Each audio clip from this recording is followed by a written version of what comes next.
महोबा में ठिठुरन भरी सर्दी में 1 दर्जन से अधिक परिवार के करीब 100 से अधिक लोग खुले आसमान के नीचे रहने को मजबूर हैं। उनके पास ना बिछाने को बिस्तर है, ना ओढ़ने को कंबल और ना ही खाने को भोजन। सभी आसमान में वे दर्द भरी रात गुजारने को मजबूर हो गए हैं। तस्वीरों में साफ साफ देख सकते हैं कि बच्चे जिनके तन पर फटे पुराने कपड़े हैं, भूख से रोते बिलखते नवजात बच्चे भी परिवार में शामिल हैं। नगर पालिका सर्दी से बचाव के लिए दर्जनों जगह अलाव जलवा रही है। रैन बसेरों के नाम पर करोड़ों रुपए के वारे न्यौरे हो रहे हैं, लेकिन आज ये तस्वीर विचलित करने वाली है। आपको बता दें, पूरे प्रदेश की तरह महोबा में भी सर्दी कहर ढा रही है।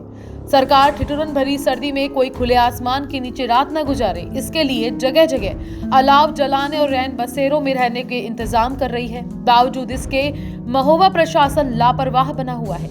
खुले आसमान के नीचे दर्जनों परिवार, जिसमें मासूम और नवजात बच्चे सहित बुजुर्ग शामिल हैं, सभी भूखे पेट रातें गुजारने को मजबूर हैं। जिला प्रशासन सर्दी में बचाव के इंतजाम के लाखों दावे कर रही है, लेकिन ये विचलित करने वाली तस्वीरें कुछ और ही बयां कर रही है और शासन के दावों की पोल खोल रही है। हालांकि शासन द्वारा सैकड़ों जगह अलाव जलाए जा रहे हैं, लेकिन उस अलाव की आंख अभी भी इन मजबूर परिवार तक नहीं पहुंच रही। हालांकि मीडिया के पहुंचने के बाद अब नगर पालिका मौके पर पहुंची और खाना पूर्ति करने में जुट गई है। प्रदेश सरकार द्वारा शीतलहर और ठंडी के प्रकोप को बचने के लिए लाखों प्रयास किए जा रहे हैं, लेकिन महोबा में ये प्रयास कहीं ना कहीं असफल साबित हो रहे हैं। मेरे पीछे आप ये तस्वीर देख सकते हैं कि किस तरह खुले आसमान के नीचे ये लोग जीवन यापन कर रहे हैं और जिम्मेदारों द्वारा इस ओर ध्यान न देना एक बहुत बड़ी लापरवाही है। यहाँ पर कम से कम 100 से लोग खुले आसमान के नीचे रहते हैं और जो वाल्मीकि समाज से आते हैं। लोगों की मानो तो उनका कहना है कि हम कूड़ा बीन कर और लोगों से मांग कर अपना पेट भरते हैं और हमें किसी भी प्रकार की शासन प्रशासन द्वारा कोई भी सुविधा या योजना का लाभ नहीं मिलता है।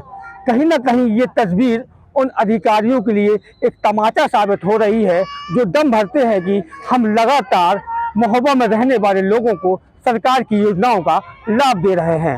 अब देखना ये होगा कि केवल कागजों में ही अलाव जलेंगे या कागजों में ही रैन बसेरों को संचालित किया जाएगा या फिर इन लोगों तक इन योजनाओं का लाभ दिया जाएगा। रशीद कुरैशी, BDTV भारत, महोबा। आप लोग यहाँ खुले आसमान के लिए कोई नहीं आया आपको लेने? यहाँ कोई नहीं आता। अच्छा, कोई नहीं आता। तो क्या क्या खाते हैं आप लोग यहाँ? ये मांग के लिए आते हैं, आटा चावल गांव से, क्वार्टर से, कॉलोनी से मांगों के लिए आते हैं, साहब खाते हैं। बच्चे लोग के, आदमी लोग कबाड़ वाड़ चुन के लिए आते हैं, 150 साग सब्जी लिए आते हैं। कोई अधिकारी नहीं है आपके पास? कोई नहीं आता साहब। रैन बसेरों में जाने के लिए कोई आता है कहने के लिए? कोई नहीं आता कि हाँ चले जाओ रैन बसेरा। आप रहना चाहते हैं? अरे काहे नहीं साहब। अच्छा, ठंड नहीं लगती क्या आप लोग? अरे ठंडी तो है, ये अमल कम्बल ये देखो साहब, अपना कबाड़ वाड़ बीन के का 2 कम्बल ले लिए बच्चे लोग के ठंडी में। कहाँ के रहने वाले? इलाहाबाद। यहाँ जो रैन बसेरे रुकने के लिए हैं वहाँ पर नहीं गए? नहीं, कैसे गुजारा करते हो? ऐसे ही खड़े हैं खुले। रात में कैसे गुजारा करते हो? ऐसे ही सो जाते हैं, एक ही कम्बल ऐसे ही सो जाते हैं खुले।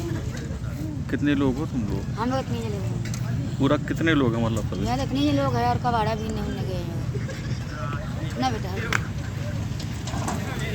रात में सर्दी में क्या करते हो? किस तरह से परेशान नहीं रहते सोते हैं। खाना वाना के लिए क्या है? दाल चावल शाम को बच्चे लगाते हैं, घूम घाम के बना लेते हैं दाल चावल सब्जी। सरकार ने कोई व्यवस्था नहीं करी? देखिए, ये जो शासन के दावे किए जा रहे हैं, प्रशासनिक अधिकारी हमारे दावा कर रहे हैं कि हमने गरीबों के लिए शेल्टर हाउस और बहुत जगह जगह व्यवस्थाएं कर रखी हैं लोगों को रुकने के लिए। अस्थायी आश्रय स्थल बनाए गए हैं और शहर में लगभग जो है 150 पॉइंट पर जो इस समय का कागजी आंकड़े बता रहे हैं कि 150 जगह अलाव जलाया जा रहा है। तो इस बीच में ये पिछले 8 दिनों से छोटे छोटे बच्चे और महिलाएं पुरुष सारे लोग हैं, ये लोग भीख मांग रहे हैं और कूड़ा बीन करके अपने जीवन यापन का पालन कर रहे हैं। जब इन सर्द हवाओं में जब टेम्परेचर 2 और 3 डिग्री के बीच में है और लोगों को गर्म कपड़ों के बीच में जो है उनका गुजारा नहीं हो रहा है, ऐसी स्थितियों में खुले आसमान के नीचे ये गरीब रहने को मजबूर हैं। इनके पास ना तो किसी प्रकार के अलाव की व्यवस्था की गई है, ना किसी प्रकार के गर्म कपड़ों की व्यवस्था की गई। और सबसे महत्वपूर्ण बात यह है कि ये शहर का प्रमुख चौराहा है, जहाँ से कि दिन रात जिले के सारे जिम्मेदार अधिकारी निकलते हैं। उनकी ना तो किसी की नज़र है और ना किसी को इनका ख्याल है।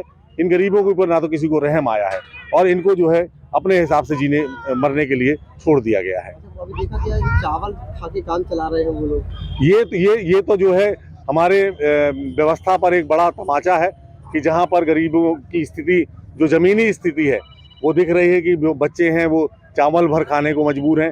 किसी प्रकार से उनके माता पिता उनके पेट भरने के लिए चावल की व्यवस्था कर पा रहे हैं। इनके पास ना तो किसी प्रकार के राशन कार्ड की व्यवस्था है, ना ही किसी प्रकार की सरकारी सुविधाओं से इनको आच्छादित किया गया है और ना ही कोई इनकी सुध लेने अभी तक आया है। जांच में आए हैं बस इतना करिए। सर, ये खुले आसमान के नीचे लोग रहने को मजबूर हो रहे हैं और प्रशासन जो है क्या इंतजाम किया लोगों के लिए? प्रशासन देखिए पूरा इंतजाम किया है, रैन बसेरा और अलाव जलाए जा रहे हैं। सर, यहाँ ना अलाव इनको भी बताया गया है, इसके पहले भी आकर के बताया गया कि आप लोग रैन बसेरे में रहिए, कूड़ा बीनते हैं, बाकी काम करते हैं। इनका यही है कि रात में ये लोग आते हैं और दिन में अपना जो है काम करते हैं। तो आज भी हमने यही बोला है कि आप लोग रैन बसेरे में रुकिए। अभी इनके आदमी गए हैं काम पर, वो जैसे आएंगे इन लोगों को रैन बसेरे में करवा दिया वो जाएगा। तो सर यहाँ के लोगों ने डीएम साहब को सूचना दी तब आप यहाँ आए हैं? नहीं, हम लोग इसके पहले भी आ चुके हैं। एक बार इन लोग आए थे तो इन लोगों को यहाँ से रैन बसेरा भी ले गए थे, लोग चले भी गए थे, फिर आए हुए हैं। अब सूचना मिली है, फिर इन लोगों को रैन बसेरे में ले जा रहे हैं। महोबा से रशीद कुरैशी की खास रिपोर्ट।